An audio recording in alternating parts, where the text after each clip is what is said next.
1950ஆம் ஆண்டில் ஆகஸ்ட் 10ஆம் தேதி அன்று இந்திய ஜனாதிபதி எஸ்சி பட்டியல் இந்து மறையை சார்ந்தவர்களுக்கு வழங்கப்படும், மதம் மாறிய கிறிஸ்தவர்களுக்கோ இஸ்லாமியருக்கோ அது வழங்கப்பட மாட்டாது என்ற ஆணை பிறப்பித்த நாள்.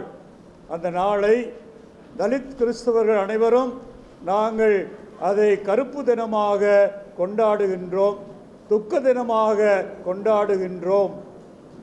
இவ்வாறு ஜனாதிபதி பிறப்பித்த ஆணையானது மதச்சார்பற்ற நாட்டிலே மதத்தின் பெயரால் கிறிஸ்தவர்களுக்கு, தலித் கிறிஸ்தவர்களுக்கு எஸ்சி உரிமை மறுக்கப்பட்ட, அநீதி செய்யப்பட்ட நாளாக இருக்கிறது.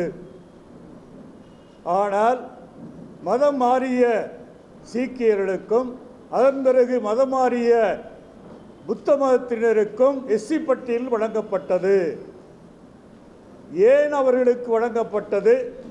அவர்களுக்கு வழங்கப்பட்டதை ஏன் மதம் மாறிய கிறிஸ்தவர்களுக்கும் இஸ்லாமியருக்கும் வழங்கப்படவில்லை?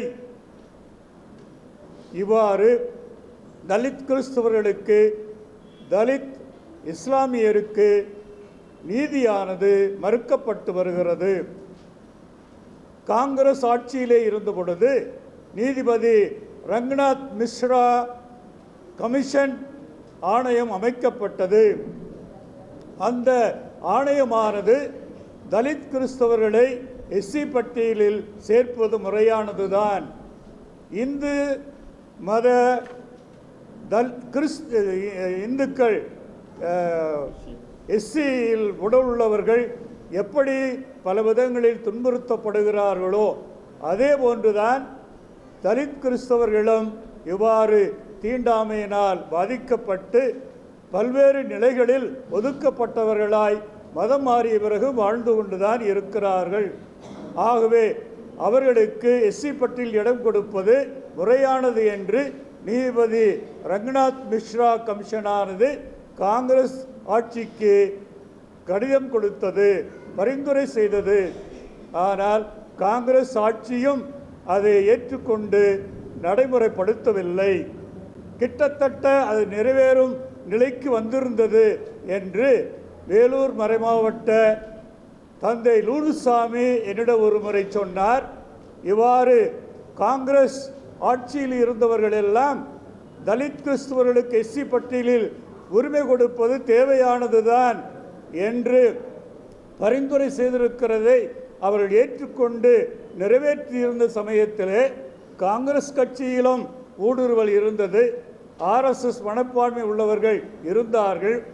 அவர்கள் எல்லாம் சென்று பிரதம மந்திரியிடம், நீங்கள் தலித் கிறிஸ்தவர்களுக்கு எஸ்சி பட்டியலில் இடம் கொடுத்தீர்கள் என்றால் 18% உள்ள இந்து எஸ்சிக்கள் உங்களுக்கு வாக்களிக்க மாட்டார்கள். உடனே காங்கிரஸ் தலைமையிடம் பின்வாங்கிவிட்டது. அவர்களுக்கு வாக்குரிமை தானே முக்கியம், வாக்குகள், வெற்றி, ஆட்சி புரியுது, இதைத்தான் நோக்கமாக கொண்டிருக்கிறார்கள் என்பதை பார்க்கிறோம். நேச்சுரல் ஜஸ்டிஸ் என்று சொல்லுவோம். அந்த அடிப்படை சமூக நீதியானது வழங்க யாரும் முன்வராத நிலைமை இருக்கிறது. ஆகவே இத்தகைய சூழலிலே நாம் தொடர்ந்து போராட வேண்டிய நிலைமைதான் இருக்கிறது. இன்றைய பிஜேபி அரசும் நிச்சயமாக தலித் கிறிஸ்தவர்களுக்கு எஸ்சி பட்டியலில் இடம் தர ஒருபொழுதும் முன்வர மாட்டார்கள். நீதிமன்றமாவது நமக்கு துணையாக இருக்குமா, நீதி வழங்குமா? நாம் உச்ச நீதிமன்றத்திலே வழக்கு தொடுத்திருக்கிறோம். அந்த வழக்கு நடந்து கொண்டிருக்கிறது. இவ்வாறு பாரதிய ஜனதா கட்சியானது நீதிபதி பாலகிருஷ்ணன் தலைமையிலே ஒரு குழுவை அமைத்தது. அந்த குழுவானது நமக்கு எஸ்சி கிறிஸ்தவர்களுக்கு, தலித் கிறிஸ்தவர்களுக்கு சாதகமாக இருக்கவில்லை என்ற ஒரு கருத்து வருகின்றது. இப்பொழுது இருக்கின்ற தலைமை நீதிபதி கூட இவ்வாறு அந்த பிஜேபி ஆட்சிக்கு ஆதரவாகத்தான் பல தீர்ப்புகளை கொடுத்து வந்திருக்கிறார். திமுக ஆட்சியில் இருந்த பொழுது மு.க. ஸ்டாலின் அவர்கள் சட்டசபையிலே தீர்மானம் நிறைவேற்றி இவ்வாறு தலித் கிறிஸ்தவர்களுக்கு எஸ்சி பட்டியலில் இடம் தர வேண்டும் என்று தீர்மானம் நிறைவேற்றி மத்திய அரசுக்கு அனுப்பினார். அதை நாம் வரவேற்கிறோம். நாம் எந்த கட்சியையும் சார்ந்தவர்கள் அல்ல. ஆனாலும் அவர் இவ்வாறு சட்டசபையிலே தீர்மானம் நிறைவேற்றி மத்திய அரசுக்கு அனுப்பியதை நாம் பாராட்டுகிறோம், நன்றி கூறுகின்றோம். இவ்வாறாக சட்டசபை இப்பொழுது புதிய ஆட்சி நடக்கிறது. புதிதாக அவர்களும் இவ்வாறு தீர்மானம் நிறைவேற்றி அனுப்ப நாம் முயற்சி செய்வோம். அதற்கான வழியும் இருக்கிறது என்று நான் சொல்ல வேண்டும். தலித் கிறிஸ்தவர்களுக்கு பிசி பட்டியலுக்குள்ளேயே ஒரு 4.6% உள் ஒதுக்கீடு கேட்டு நாம் முன்னாள் முதல்வர் M.K. ஸ்டாலின் அவர்களுக்கு இவ்வாறு மக்களுடைய கையெழுத்துக்களை எல்லாம் வாங்கி அனுப்பியிருக்கிறோம். அதுவும் நிறைவேறவில்லை தான். நமது சட்டசபை சபாநாயகரை நாங்கள் இங்கே திண்டுக்கல் மாநகருக்கு அழைத்திருக்கிறோம். அவர் வரவிருக்கிறார். அவ்வாறு ஒரு சில அமைச்சர்களும் பங்கு கொள்ள இருக்கிறார்கள்.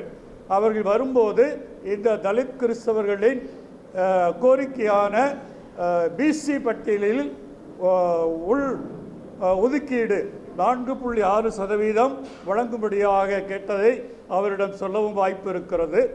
ஆகவே இது தலித் கிறிஸ்தவர்களுக்கு இவ்வாறு நீதி வழங்குவது சரியானது என்று கருதுகின்ற எல்லா சமயத்து மக்களையும் அரசியல் தலைவர்களையும் நாங்கள் அன்போடு கேட்டுக்கொள்கிறோம். எங்களுடைய கோரிக்கைக்கு ஒத்துழைப்பு கொடுங்கள். எங்களுக்கும் நீதி வழங்க நீங்களும் குரல் கொடுக்க வேண்டும் என்று எல்லா மக்களையும் கேட்டுக்கொள்கிறோம். நன்றி, வணக்கம்.